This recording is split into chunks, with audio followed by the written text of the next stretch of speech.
Welcome to Daily Scripture Reading. I do not own the rights to this music.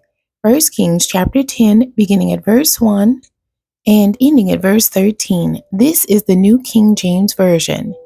Now when the queen of Sheba heard of the fame of Solomon concerning the name of the Lord, she came to test him with hard questions.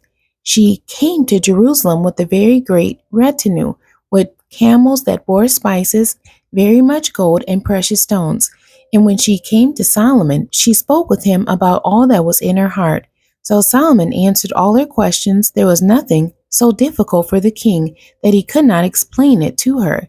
And when the queen of Sheba had seen all the wisdom of Solomon, the house that he had built, the food on his table, the seating of his servants, the service of his waiters, and their apparel, his cupbearers, and his entryway, by which he went up to the house of the Lord, there was no more spirit in her.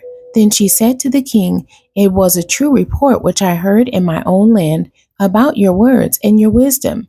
However, I did not believe the words until I came and saw with my own eyes, and indeed the half was not told me. Your wisdom and prosperity exceed the fame of which I heard. Happy are your men, and happy are these your servants, who stand continually before you and hear your wisdom.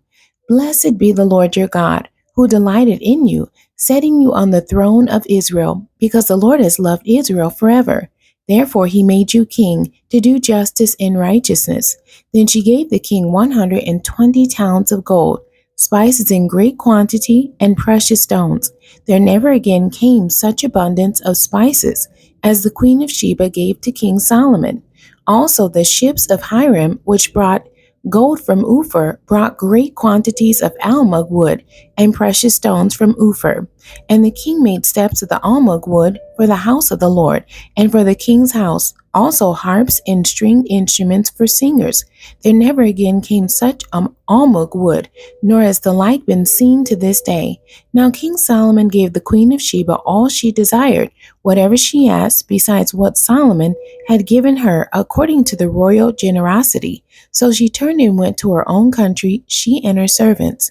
The end. God bless you, and thank you for joining me today.